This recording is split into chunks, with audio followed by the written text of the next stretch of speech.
Hello, everyone, and welcome. I'm Teresa Mangum. I'm the director of the Obermann Center for Advanced Studies at the University of Iowa.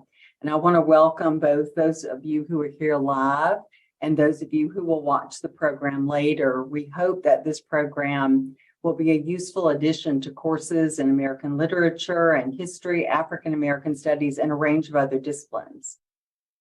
A few housekeeping details. After I introduce our conversationalists, I'll turn the program over to them. They welcome you to tuck questions down below in the question and answer section of the Zoominar.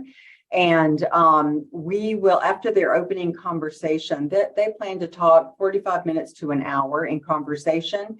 And then I'll come back in and we'll turn to your questions. So feel free to just be stacking them up. So once again, welcome.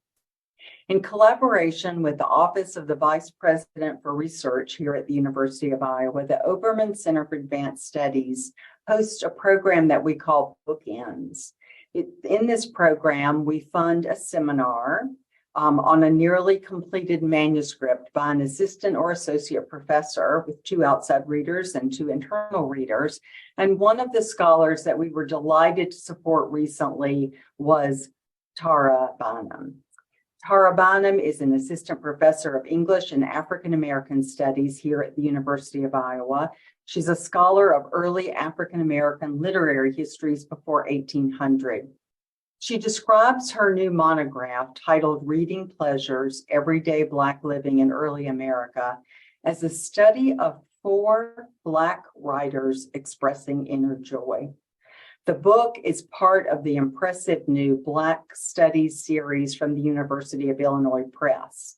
Related essays have already been published or are forthcoming in Early American Literature, Commonplace, Legacy, J19, Criticism of American Periodicals, and American Literature in Transition. You may have also seen her on a recent installment of Amanpour and Company on PBS, a great interview you would enjoy.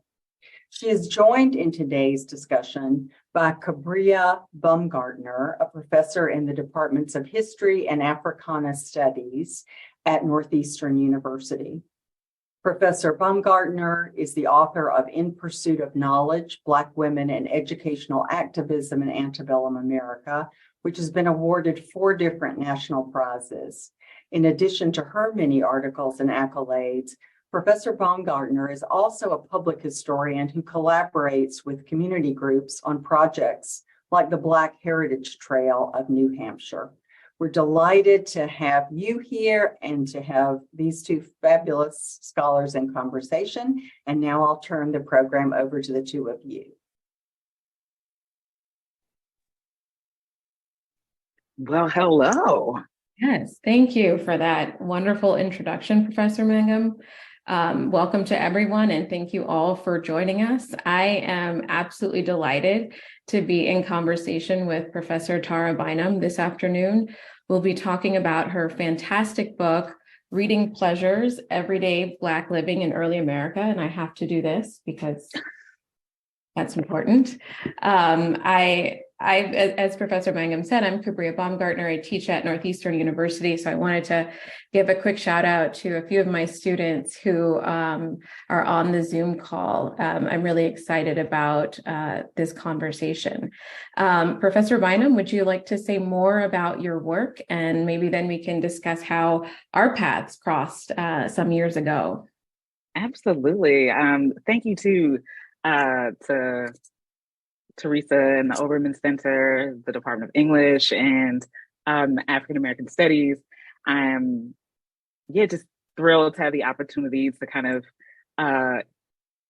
at the University of Iowa talk about this book and kind of share in my excitement about this book. It's a long time coming, so I'm absolutely thrilled. And of course, thank you, Dr. Baumgartner, for being my interlocutor, being willing to kind of talk about this project with me. And, I guess I should say about the book is that, that it's kind of born out of an idea that, or really a question, like, what if I take seriously kind of the possibility of pleasure in early African-American literature? I kept seeing it. I was like, well, what if it's real? And then, I think other questions emerge. Why wouldn't it be real? Why would I assume that it could not be real when someone like poet Phyllis Wheatley says to a friend, I'm excited to receive your letters? Or if John Marrant and James Albert Gronniosaw, if they admit their excitement about their relationship with God, like, why wouldn't I take that seriously? Or when David Walker imagines kind of how happy he and his imagined brethren will be when they can finally have some stake in American citizenship. Like, what if all of that is a true feeling? And I think that is kind of the guiding set of questions and principles that are part and parcel of what this book is about, and what I'm hoping others will take away from this work as well.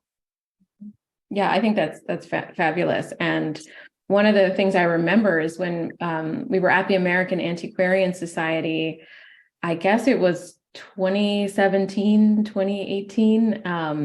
The pandemic has sort of thrown off dates. Yeah, I think it might have been 2016. 2016. See, I'm even a couple of years old. There you go. You were doing research on the book, and you were using some of the collections there. And for some who are not familiar with the American Antiquarian Society, it's a national research library located in central Massachusetts.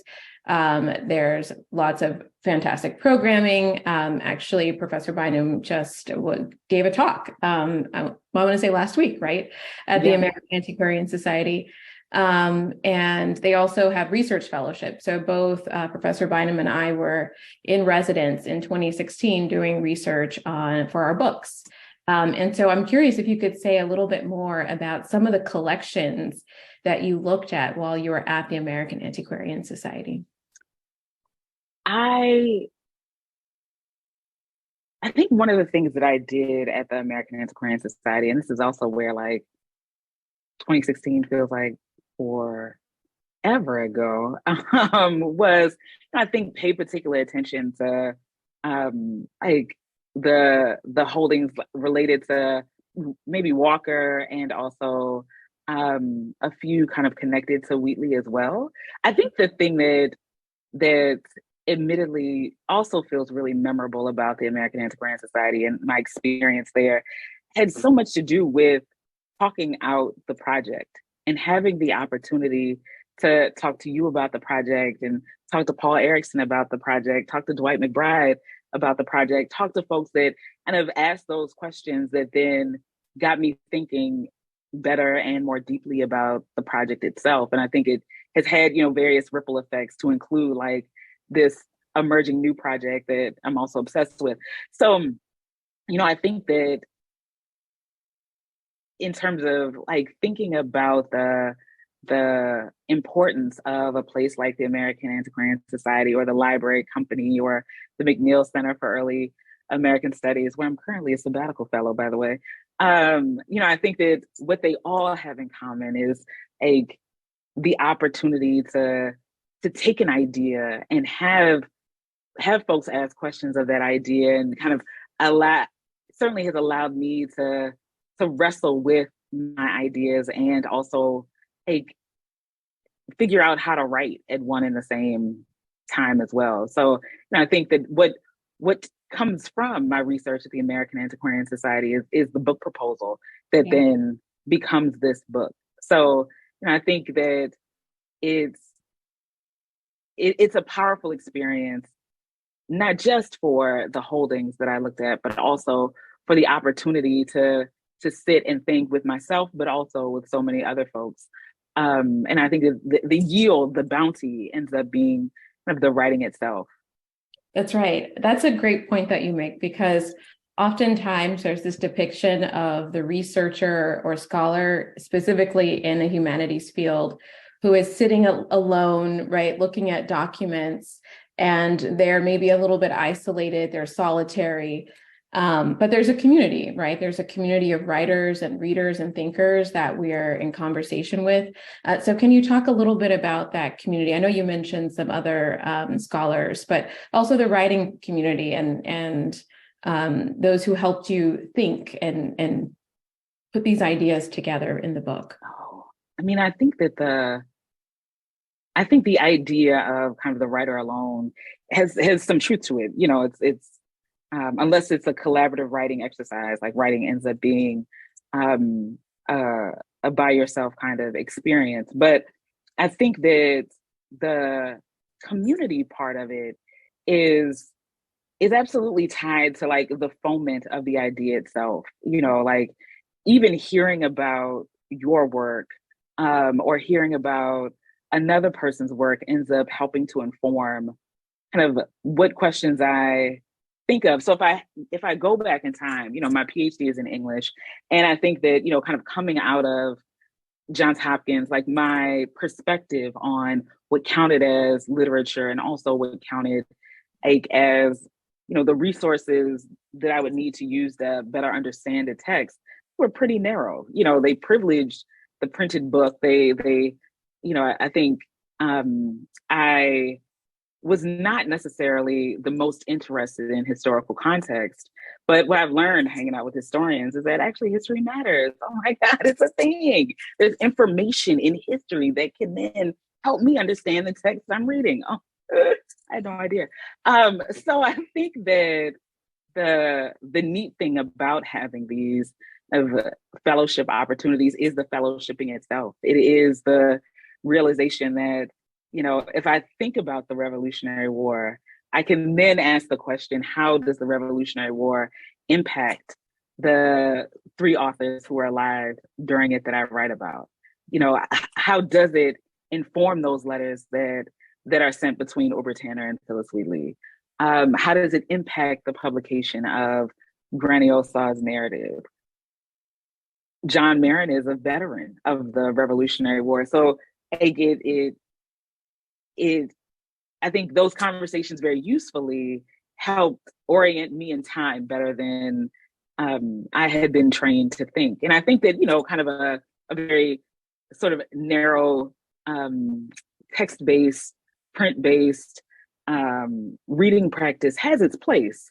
And I also think that what I have learned by way of kind of being in these historian forward places is that historical context can open up a set of possibilities and a new reading practices for me as someone who is kind of coming to the text now in manuscript or in print, and yeah, seeing it from a different kind of perspective, and a perspective that opens up the conversation. Right. I think that's really nicely said. And one of the things I remember in some of our early conversations, I consider myself a 19th century US historian. I focus on African Americans in New England. And I was firmly committed to that until we had multiple conversations about the 18th century. Come on back. Come on back. Nothing happened Right? in the 19th century. That's what I'm trying to tell people. Right. Nothing. Right. When we often think, especially as historians, we often think about periodization, right? We're a historian of the 19th century or the 20th century, or, you know, but there's a way in which your work and the way you think about literature that pushes us to not think about maybe those periods in the same way, right? To think more about continuity, that there's something going on in the 18th century that could be very important for understanding what's going on in the 19th century.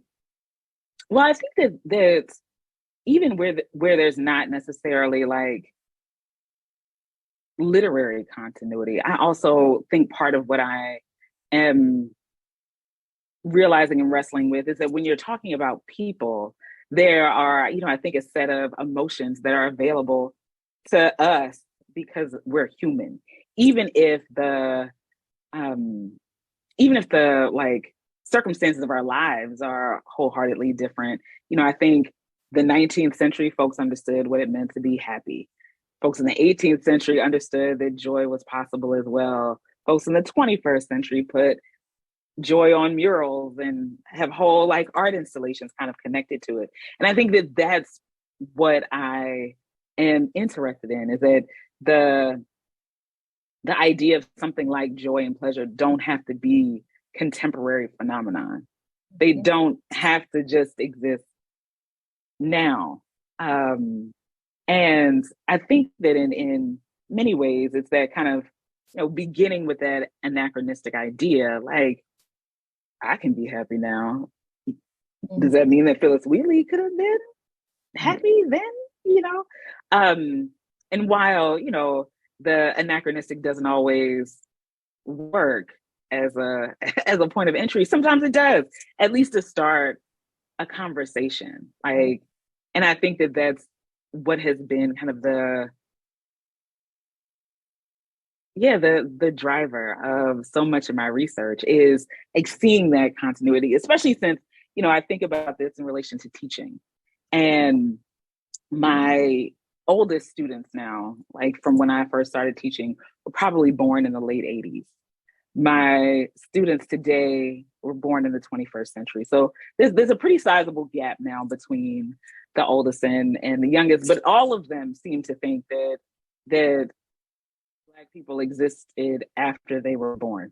So it's like the year of their birth was the cutoff. And I think that there's something like both tragic and absurd, of course, about like basically having what is now referred to as Black joy start in the latter half of the 20th century, So I think that what I am trying to do is say, like, there's a way to kind of pay attention to Black representations and Black acknowledgement of joy, Black people's acknowledgement of joy. It doesn't have to be a contemporary phenomenon kind of born out of a social media hashtag, but instead it's something that Black people themselves have been very well aware of and have been interested in documenting. Wasn't a thing that was taken for granted. So I'm not always convinced that the literary canon is as linear as we would like it to be. So I don't know that that's what I'm necessarily trying to trace, but instead, like, thinking about the human experience as one that, on the one hand, like I said, the actual context might look very different. 2023 does not, in fact, look like 1773. And yet I think that 1773 and 2023 has access to the same set of emotions because they're human beings in 1773 and human beings in 2023. Right. And I think that's what's so great about your book, that it reminds us of the importance of everyday living, right? Everyday living is what matters.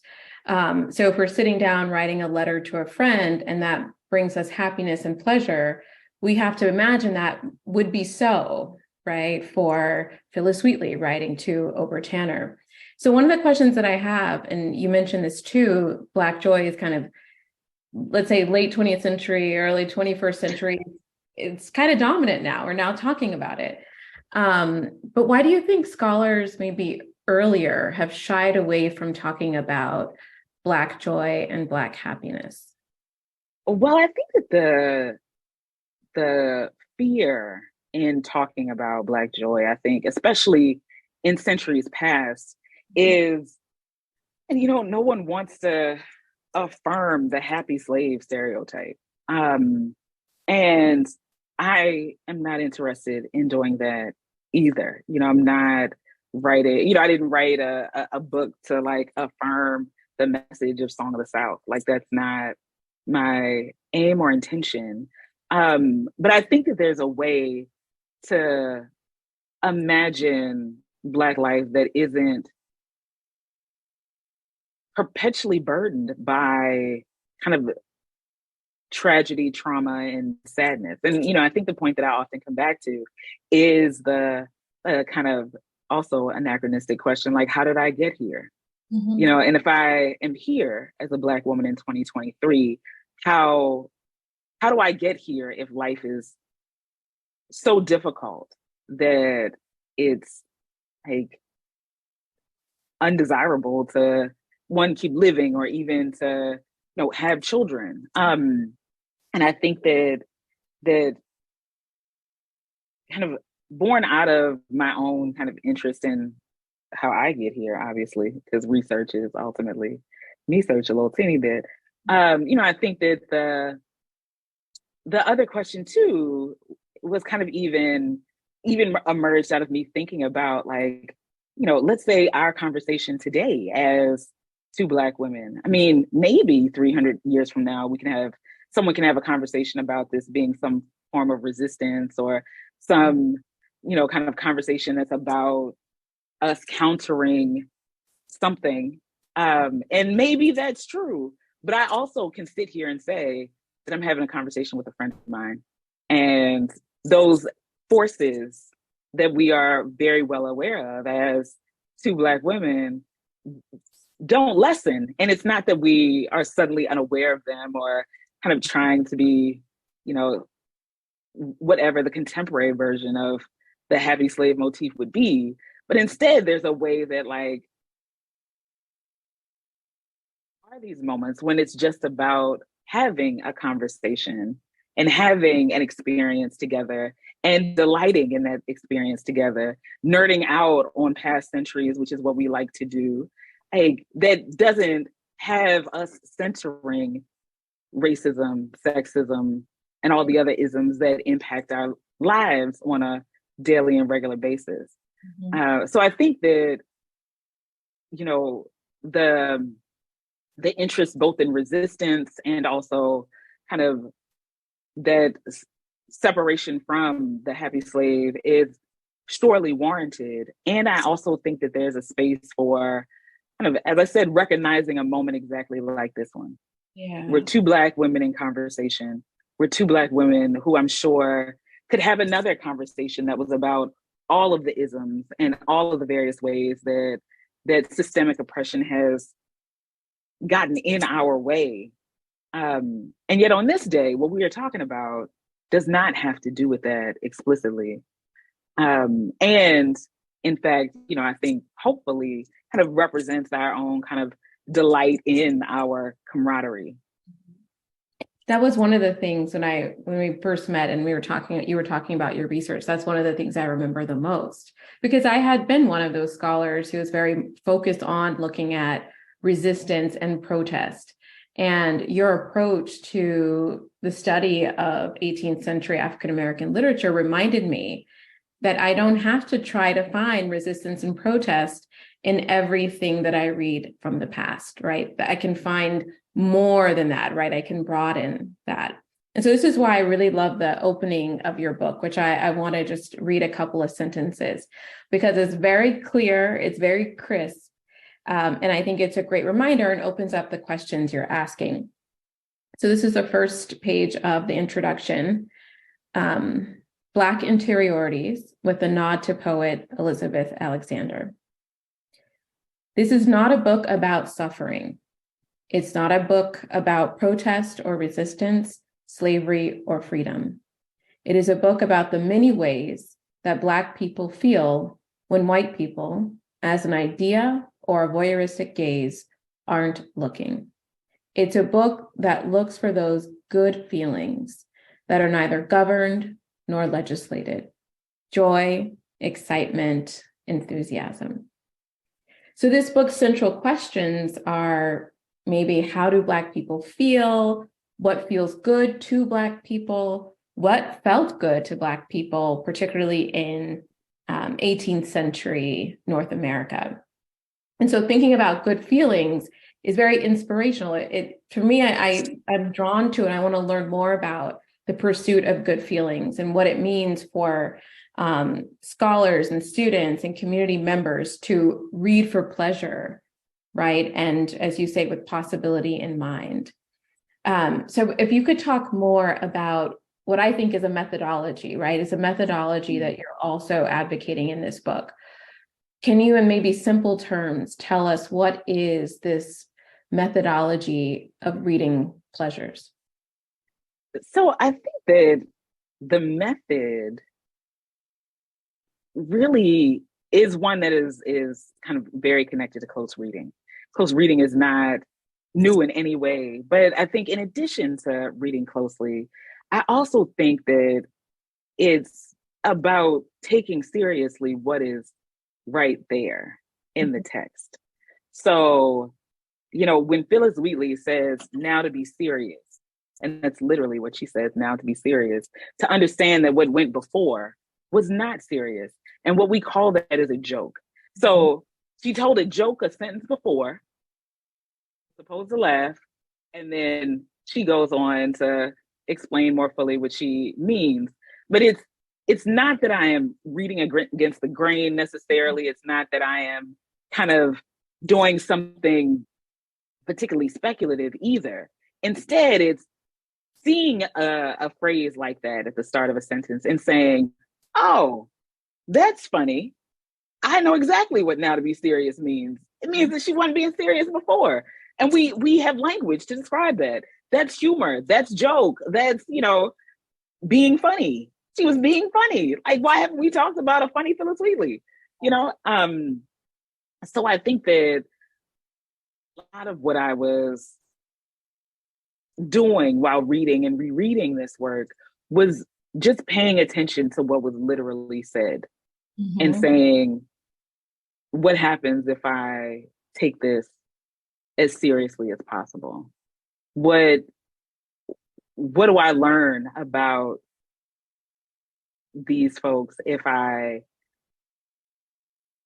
decide that something like Christian faith is real? And that when they talk about what God can do for them, when they talk about their salvation, that there's a true and real benefit as they kind of represent in their, in the narratives of Gronniosaw and Marrant. And, I think that I just kind of played this game over and over with myself. Like, what if this is true? What then opens up for me? And what else do I see as a result of that? And yeah, I think it's been, I guess, really, in some respects, really powerful to pay attention to the possibility. And in some places, what I would argue is like the certainty of their own excitement. I think when Wheatley writes to a colonel in New Haven, Connecticut, and says, like, I don't want people to bootleg my books. I think that she's saying that because she doesn't want people to bootleg her books. And I think she also is saying it because she's excited about her books and wants to make sure she gets that money. I think that, I guess that there's something about taking them seriously that opens up the certainty at times and possibility at other times that they know what good feelings are. So then I can pursue those good feelings in kind of other texts and begin to see where it shows up. I think that that's kind of the cool and the fun part of doing this work. And also, I think the conversations too that end up, having me in part kind of convincing folks that, like, someone like Phyllis Wheatley can tell jokes. Right. Because I've definitely had that conversation. How do you know it was a joke? Well, I mean, she makes it pretty clear that it's a joke. And why can't it be a joke? Right. Like, why is it hard to imagine that, I don't know, an 18th century Black person could have a sense of humor? Right. Right. I mean, that's the part that I find so fascinating, because that's a question I hadn't really asked about the 18th century and about Phyllis Wheatley, right? I never asked if she was funny, if she told jokes, right? And that's exactly what your work is doing. Yeah, and I think, I think I've also kind of thought back to the oldest Black people that I knew at any given time. And I think that if I was to represent them, tell a story about them, I'm probably going to lead with, the fact that they were funny, or the fact that they, did something that was pleasing, and I think that there's, if I think about my great uncles, if I think about my grandmother, like, folks that by today's standards were born a long time ago, like, there's a way that I would understand that they could be funny. So it's like, well, they could be funny and born in, the 1910s or the 1920s. Like, Right. could they have been funny in the 1820s? Could they have been funny in the 1720s? It's like, Yeah. yeah. Like, why does Black humor have to start so late? Like, what? It just doesn't make enough sense. I think is the kind of simplest and maybe most direct way to think about all of it. It's like, why have we decided that Black people in centuries past don't have enough imagination to be funny, to enjoy themselves? I think it's peculiar to me. Right. Right. And there are moments in this book which I find so refreshing, is when you talk about your vulnerability as a scholar and the moment where you may have done some misreading. So I wanted to turn to that part in the book. This is in the chapter on Phyllis Wheatley's pleasures. This is page 29. And you're talking about this canonical, much anthologized poem being brought from Africa to America. So I'm not a literary scholar, though I dabble a little bit in in early African American literature.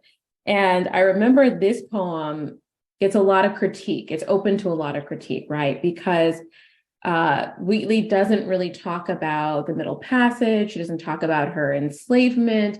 She seems to, in some ways, just focus on what it means to be Christian at the point that she's writing. And I've read it too in many ways. I thought about it as a poem where she should articulate her suffering. And so you write on page 29, I read into this poem a tradition that I needed to tell me stories of collective suffering or resistance to white supremacy and heroic accounts of overcoming. I expected Wheatley to discuss slavery and the very public matters of her existence all the time. I needed her to memorialize a past that I presumed was dependent upon the suffering and resistance of her racial body, just like the one that appears on her frontispiece. And I think that is so refreshing to me because oftentimes we're not thinking about misreading, and we're not always willing to admit when we might be misreading or when we can read closer or with more imagination. So I'm curious, at what point did you realize you were misreading her work? And then what new or different questions did you begin to ask about her? I think it was in a graduate class that I took with Dr. Michael Moon. And that was kind of the class that first introduced me to the possibility of 18th century African American literature. I might have known Wheatley, but beyond Wheatley, I didn't think there was anything. And I read the work of Catherine Clay Bassard and Catherine Clay Bassard's Spiritual Interrogations, as well as the kind of essay that precedes it. She talks about Wheatley and Tanner's letters. And I think that moment kind of opens, kind of my youthful mind in kind of the slightest way. And that's, there are letters between Wheatley and someone else. There's, more than what's in the collected writings, like, or in the poems on various subjects. And I think that kind of realizing that I didn't know it all kind of sets this ball in motion over the next, I don't know, 2 decades that we get here. But, I think it sets my thinking in motion that there's something already flawed in my approach. And that initial flaw is thinking that everything that I know about Wheatley is solely in this poem, and in this poem initially, and then in the poems on various subjects, religious and moral.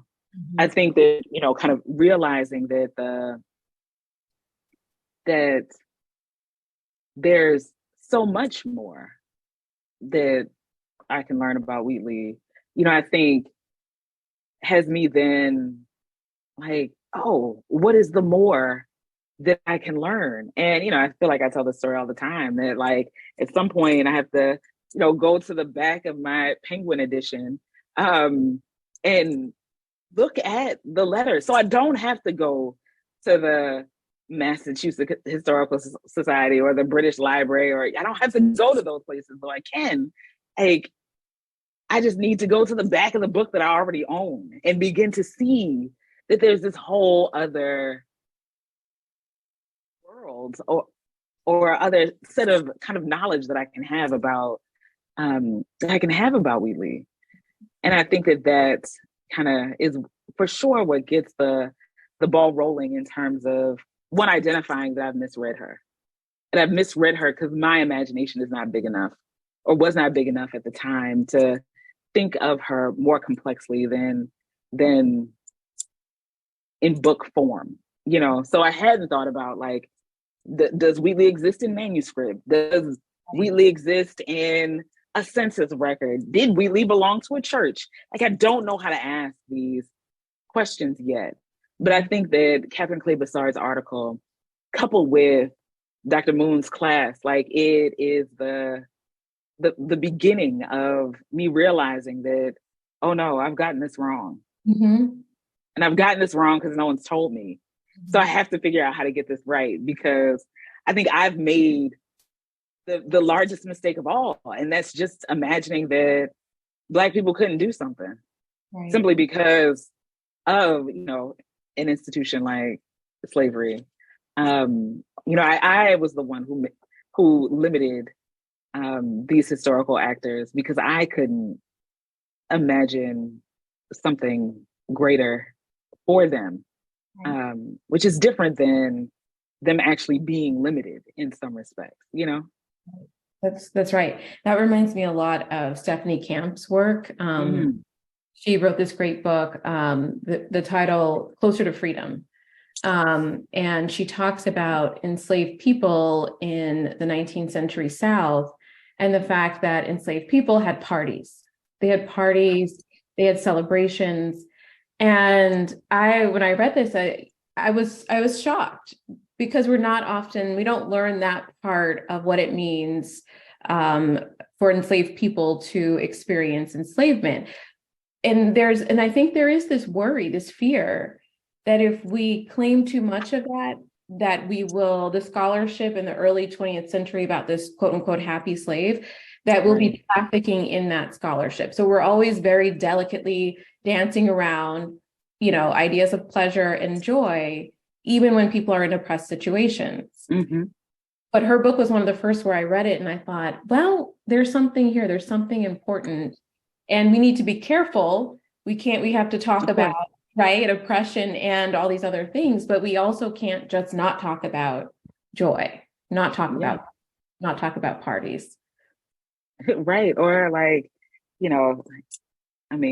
we're talking about this current book, so I won't belabor the point of my guy Caesar Linden's pig roast on August 12th, 1766 in Portsmouth, Rhode Island, the pig roast that has the rum, the limes, the sugar for the punch, the wine, the tea.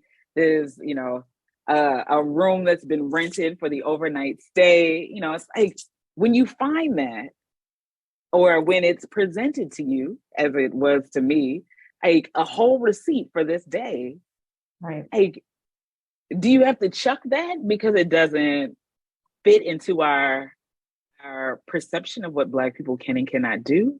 Mm-hmm. Or is it like, oh, well, he can do this in Rhode Island, but you can't do this in Mississippi, and so you don't look for where it might show up in Mississippi? Like, I guess I'm not here for like chucking that story in order to pursue another. Like, I want all of the stories. I think that to me is stories' power, is that, they are able to kind of keep living. And I think that there is an interesting kind of like resolution that might be able to to happen, and also, you know, a different set of possibilities. Like, I think that that's what stories do for us. So when we foreclose a story because it doesn't fit into what we're expecting, like, no, it's your responsibility as the storyteller to figure out how to share that story, especially if it's one that has been brought to you. You know, I this is really, you know, like, it might feel like a random detour, but I promise it feels relevant to me. I recently watched We Have a Ghost on Netflix. It, I think, recently came out. It's delightful. I think it's hilarious. But the thing that got me, and why I bring it up in this conversation today, is because it's actually about two teenagers figuring out who the ghost is. And they engage in archival research to figure out who the ghost is. And what becomes clear is that it's their responsibility, because the ghost has come to them, that they have encountered the ghost, that they have got to figure out this man, the ghost story, and he can't remember it. And ultimately, you know, kind of there various hijinks ensue. There's, you know, a lot that kind of happens in the story. But what is most important kind of to our conversation right now is like their responsibility as the storytellers, their responsibility as the person that the story was brought to. And I guess I kind of take that seriously. You know, if I'm the one that has encountered this thing that I can't let go of, like Caesar Linden's pig roast, like, for me to set it aside in perpetuity just because I can't make sense of why non-enslaved people would have a pig roast on a Tuesday in August, like that, yeah, that does a disservice to my own kind of responsibility to what has been kind of presented to me. And I guess I don't, you know, I take that seriously. Yeah. No, I think that's important. I remember when you were doing research on the pig roast, and I was kind of perplexed by it, by the list, right? The list that you had found. And I was thinking, well, what does it say about, you know, 18th century Rhode Island? What does it say about Caesar Linden and these people? And I think it actually enlarges what we know about Black people in the 18th century, right? It's not, we don't need to just focus on the suffering and the oppression. We do need these other moments to understand them as human beings. Yeah, and I think I think it in some respects mimics everyday life much better. Yeah. You know, I think that we can all, if asked and if tasked to like write one's life story in the most tragic way possible, we can do that. And I'm sure that if tasked, we could also then write like, well, what are the joyful events in a life? And I think that, you know, the best stories of a life wed together both. Mm-hmm. A life isn't all joy. A life isn't all inherent suffering. And, you know, I think that when it comes to scholarship, we aren't all supposed to be doing the same thing, obviously. But I think that when taken together, what we do is stitch together what humanity is. Mm-hmm. It is all of these things. And I think that that's kind of part of what I want my contribution to be, is it's kind of part of the stitching together of the humanity of Black people in these United States, and to kind of add a piece to the story. Right. And I want others to kind of add those pieces that can like represent that the tapestry of Black life. Mm-hmm. Mm-hmm. I think that's beautiful. And you also make a similar point on page 8 in the book. And it was one of those moments where I had to sort of stop and reflect. You said, I've learned as I read each letter, narrative, or appeal, we shouldn't take for granted that even small pleasures make life more enjoyable to live.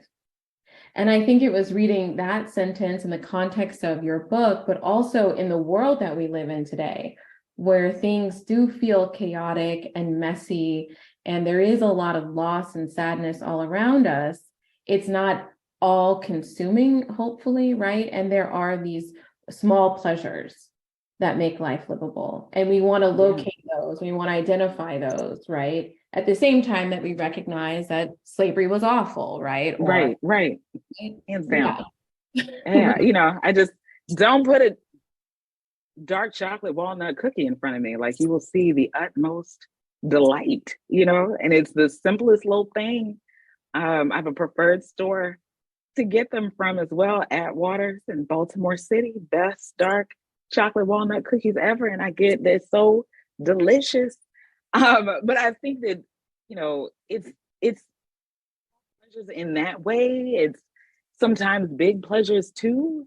Yeah. And I think that all of them work together to, just inform what makes life meaningful. And I think that that's what we ultimately all are doing. And I think that that's what kind of Wheatley, Gronniosaw, Marrant, and Walker are doing. They're trying to figure out how to give their lives meaning. And I think that that is a very human sort of project. Right. And I think that, when I add that historical context, like, how exciting is it then to get a letter from your friend when your city is under siege and you're a refugee and her city is getting bombed on a daily basis? Like, it probably is a really big deal that y'all were able to find each other, I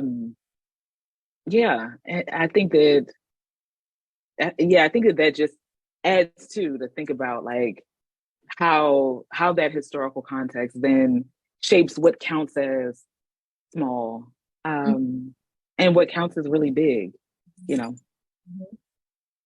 I have a question about your 19th century interloper in the book. God. David Walker. You're right to call him that.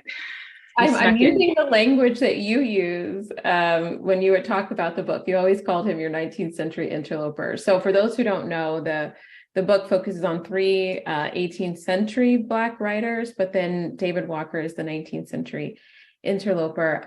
And I'm fascinated by your reading of his appeal and the discussion of anger. And so I just, for those who haven't yet read the book, can you talk a little bit about the connection between anger and pleasure or delight, especially in the context of Walker's appeal? So David Walker writes this appeal in 1829. There are three editions of it between 1829 and 1830, and Walker makes revisions across those three editions. And what he is aiming to do is kind of galvanize his brethren, and those are kind of the Black people of the world, so that they will fight against enslavement, fight against the kind of colonization society's push to remove Black people from the US and send them to Liberia. He says this is his United States. He belongs here. His brethren belong here. And if they can figure out how to mobilize as a community, they can know another kind of happiness. And he also says that God is on his side, that all his people are in fact chosen, and that they're going to win this fight for citizenship and to abolish slavery. I think that what's striking to me, and what is most legible if you've ever seen David Walker's appeal, is that David Walker is angry. Mm-hmm. David Walker represents his anger. I feel like this is where the work of Marcy Denius is fantastic. Like, he's got exclamation marks, he's got pointed fingers. I think if we understand emojis to be a new phenomenon, like David Walker is using the proto emoji all throughout his book to convey his anger and his rage. And I think that that's where the conversation about David Walker often stops. You've got an angry Black man who wants to affect change, and we're done. So I was reading David Walker's appeal, and I said, David Walker is angry, but like, what else is in that anger? What is actually being missed? And I think that there's a delight, one, in the anger itself. And I think it's the delight of both individual and collective rage. And I was talking about this recently, and I was like, I think we've all had the experience of being angry at someone and having the opportunity to convey that rage and being excited to do that. Like, oh, guess what you about to get today? You about to get all of my mouth. Yes, it's exciting. I think that there's also like the way that collective anger can be mobilized, and to like look around and see one's community protesting, one's community organizing that petition and saying, we are doing this. And sure, there's anger about whatever has prompted this, but there's a delight to be experienced in the kind of collective rage itself. I also think too, and this is with the help of Jim Green at the Library Company, like thinking about the actual printing of the appeal, and thinking about the number of exclamation marks, and having David Walker, either finding the right number of exclamation marks, and I think it's like 6. Oftentimes it's a ton of exclamation marks. He can't just do shift 1 over and over again. He's got to set the type.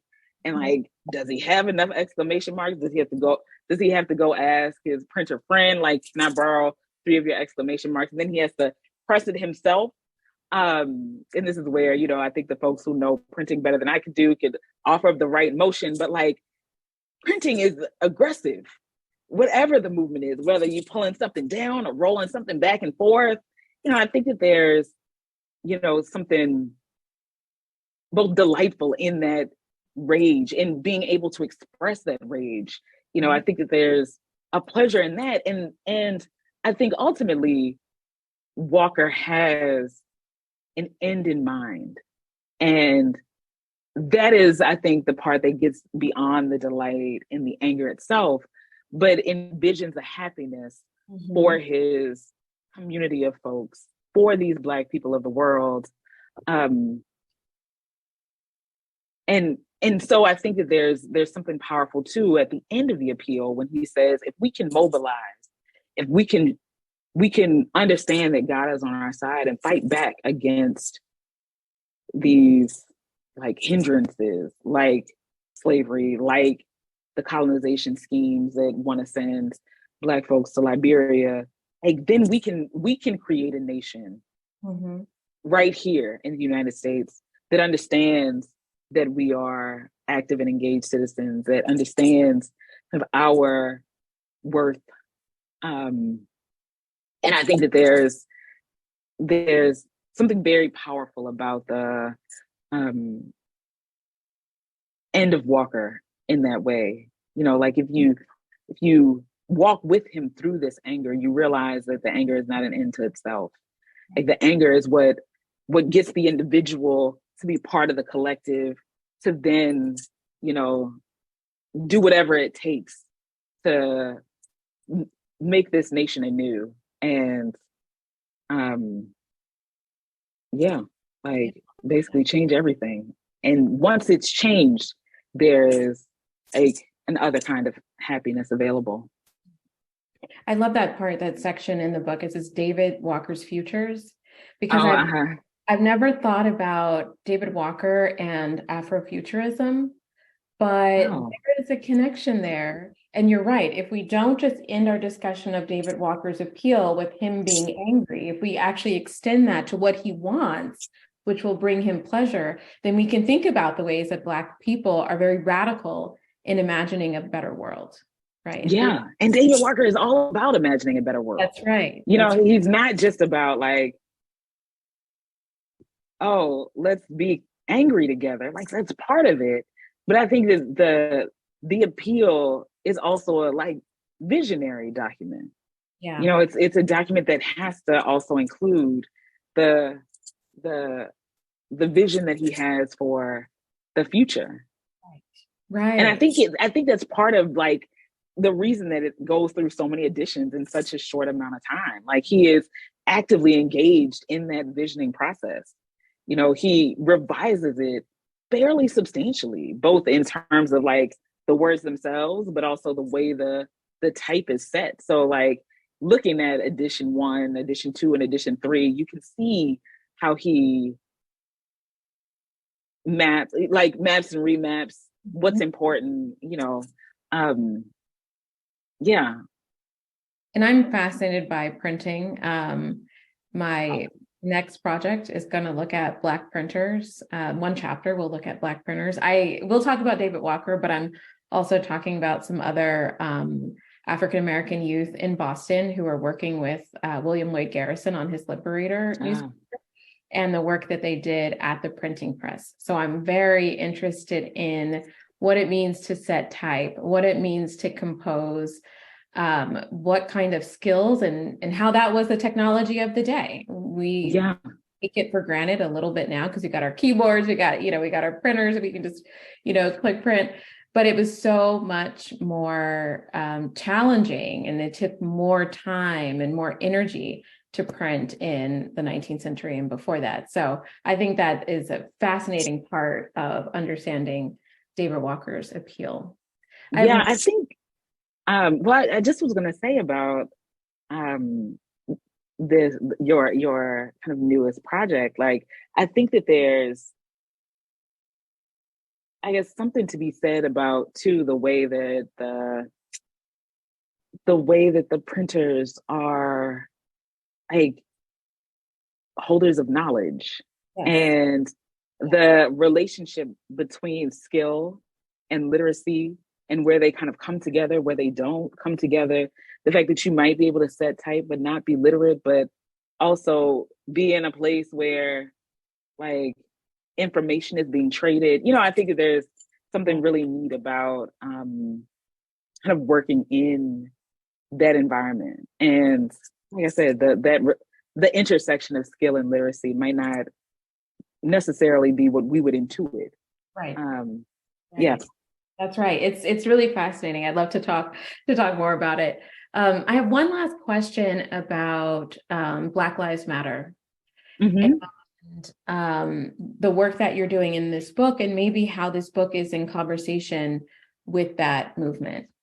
And so I noticed that the hashtag is mentioned, especially in the introduction, but then I think comes back up again in other ways throughout the book.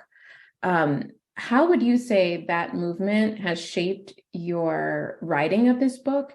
And is it a hope of yours that perhaps Black Lives Matter activists will pick up your book and think about the movement and think about their work? Well, I'll lead with the hope. Yes, that is a hope. And I'm just hoping that everyone will pick up this book and, delight in it.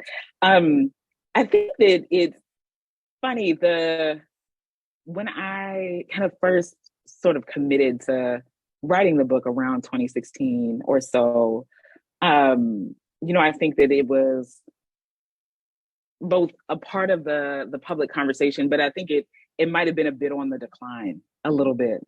And I think that what was interesting to me about it was the actual phrasing itself, Black Lives Matter. And I think that where I have kind of been slightly struck by Black Lives Matter is that it feels very much like a statement of the obvious, especially since I have a Black life and am a Black person, so I would like to think that my life matters regardless of the creation of a hashtag or not, and then I think that what became interesting is like thinking through the reason that I could come to that idea myself, like, well, my Black life matters. And why does my Black life matter? Because I have people who have affirmed that it does, in fact, matter. And I think that it was kind of out of that thinking that I then, kind of went back in time. And like, I think if I look at Uber Tanner and Phyllis Wheatley, they know they matter. And I'm sure it's for various reasons, but certainly they know they matter to each other. John Marrant and James Albert Gronniosaw, like, they know they matter because of their relationship to God. David Walker knows that he matters because of his kind of imagined audience, but also because of God. And so I think that the kind of brevity of the hashtag ended up being useful as a kind of like very short way to maybe even speak to the kind of reading that I wanted to do, which was connected to the presumption that these are for people who know that their lives matter. These are for people who know that they are important. Number one, because they're God's child. Number two, because of the people that they have in their lives that affirm how much they matter. So, I think that in some respects, like the book itself doesn't necessarily have to do with the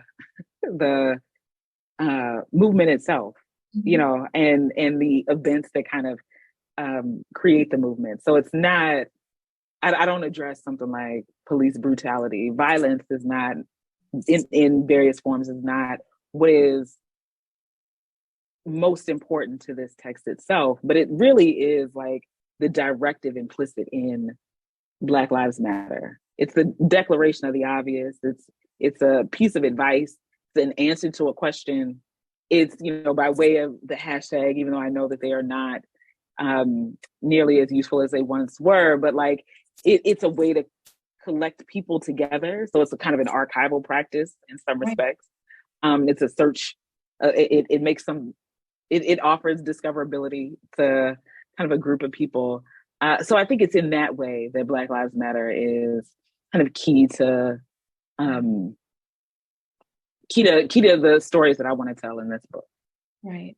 And I like what you said about the hashtag as an archival practice and this idea of discoverability. And I do have a question about that, but I want to make sure we have time for questions from the audience. So we'll go to Professor Mangum, and then if we have time, we'll maybe come back to my question about archival practice.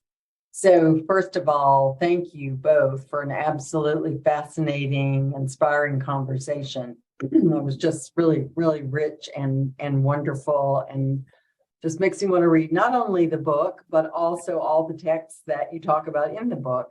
And to those of you who are listening, we really would be delighted to have your questions. You can enter them in the question answer, and I'll track them and share them with the group.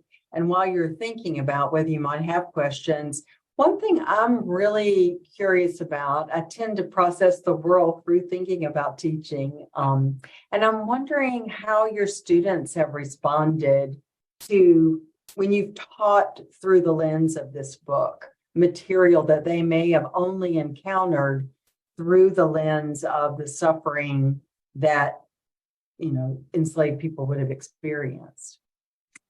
Well, I think that it is so interesting to teach African American literature. So even long before the book was anything other than a very distant idea, and certainly at present, there's work to be done to kind of bring students into the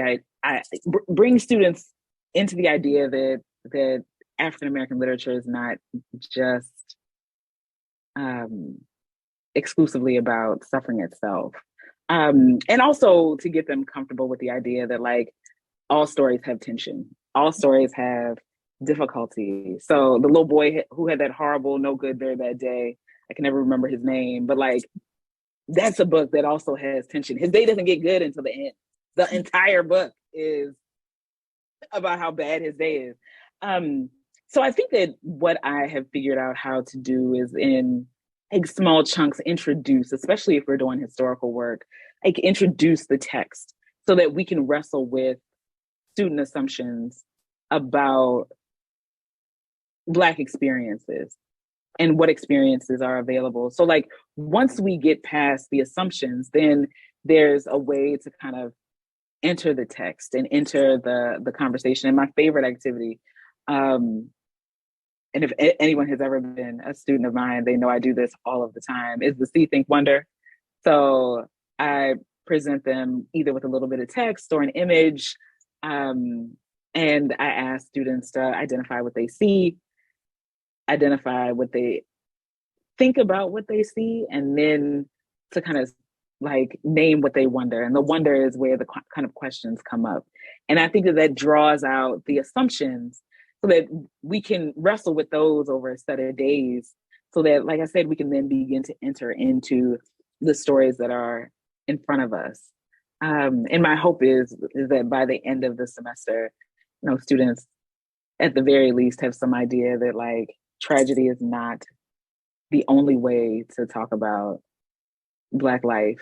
Because, as we talked about in this conversation, like the point is to expand how we talk about Black experiences in the U.S. instead of foreclosing, foreclosing, our ideas, or, also like just limiting it to one version. So I don't want folks to think that, Black life is exclusively Black joy.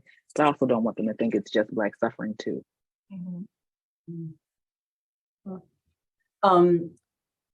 Dana Gravison asks, I would love to know if you have any ideas on how academic advisors at a school like Iowa that's primarily white can approach our undergraduate students from historically marginalized backgrounds from a place of joy/pleasure and not so much from deficit-based thinking, which appears in a lot of writing on academic advising, which is interesting.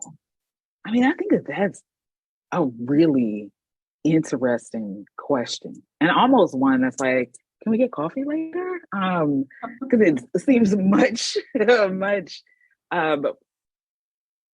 it seems like one where we could do a deep dive. I think that we are kind of in an interesting moment with kind of today's undergraduate students in particular, where I think that there is a lot of focus on and emphasis on the tragic parts of Black experiences, or kind of the experiences of folks from marginalized communities. And I think that there's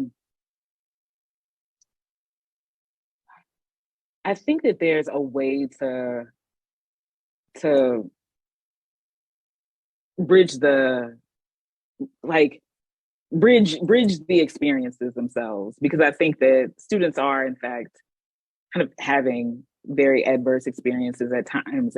And I think it also happens alongside like joyful ones too. So all of this to say that for you to send me an email so that we can set up a time to talk this through a bit more, because I think that there's a way to do it, but admittedly, I can't quite peel all those layers back in this particular webinar. And I'll just mention, you might know about this already, Dana, but there is a wonderful book called Invisible Hawkeyes that was written and edited by Michael and Lena Hill, who are professors here. And it's about the history of African-American artists, designers, scholars, athletes through time here at the University of Iowa. And when that book was published by the University of Iowa Press, maybe 10 years ago now, a number of the people written about in the book came to the university for a symposium. And I wish you could have heard it, Tara, because it plays out the dynamics you've described so brilliantly, that they're recounting all kinds of challenges they face, not being able to live in dorms, and then balancing that with stories of boarding houses that formed that were the most amazingly joyful communities that were so supportive of those Black students. So, yet another example of the kind of work you're doing.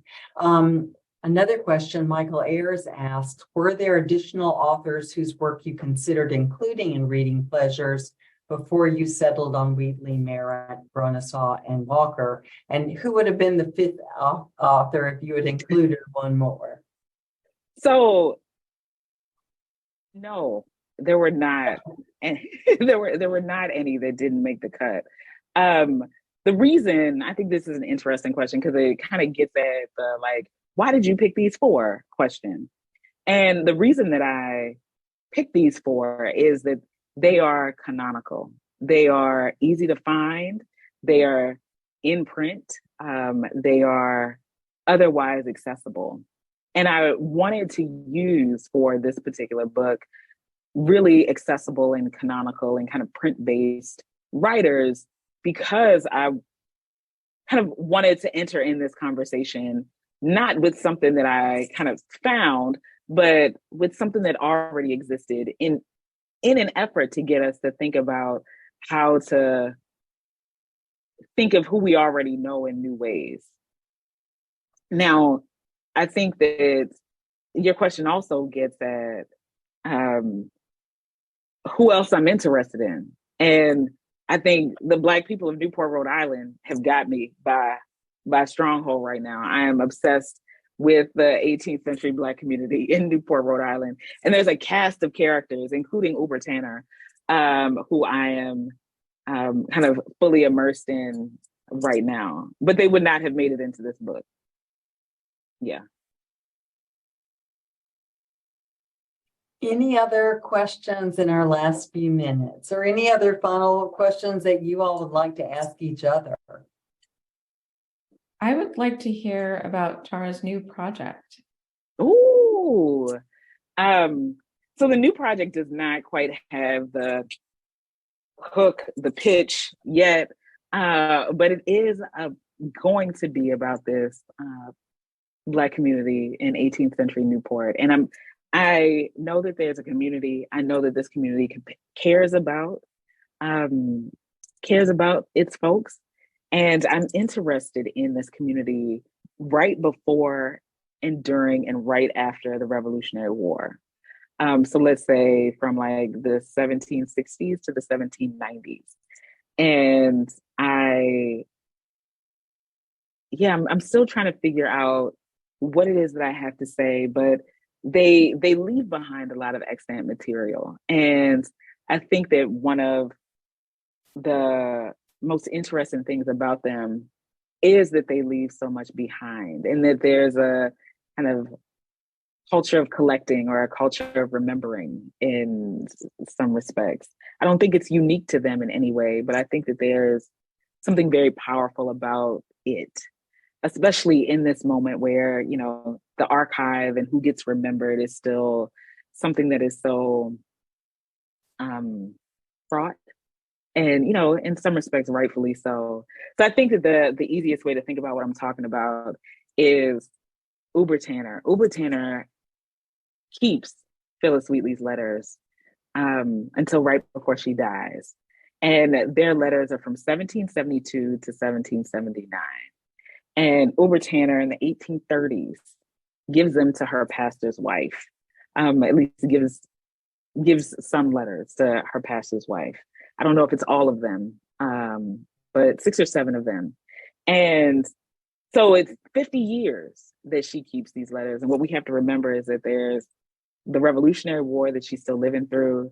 There's the War of 1812. There's also various forms of displacement that are happening to her as a result of these wars. And then there's just everyday life for 50 years. You know, like, what have you kept for 50 years? Can you envision what that thing would be should you be too young today to have kept anything for 50 years? Like, what would you keep for 50 years?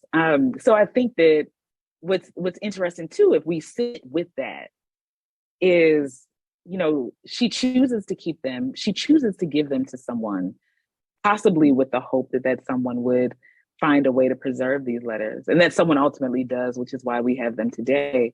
But is she just celebrating Wheatley in that moment that she gives the letters away? Is she thinking about her own legacy? Is she also trying to be remembered to history in some respects as well? I mean, I think that these are answers that both feel possibly knowable and also entirely unknowable at one and the same time. I have no idea what I will find. But I think that she is a part of this community that knows what it means to write stuff down and to keep that stuff. And so that's what I am kind of thinking through and wrestling with right this second. Great, great final thought. And I want to thank you both so much for this great conversation. I want to remind those of you who are here that you can buy Professor Bynum's book, Reading Pleasures, Everyday Black Living in Early America, from the University of Illinois Press, and probably in any bookstore near you because it's getting a lot of attention.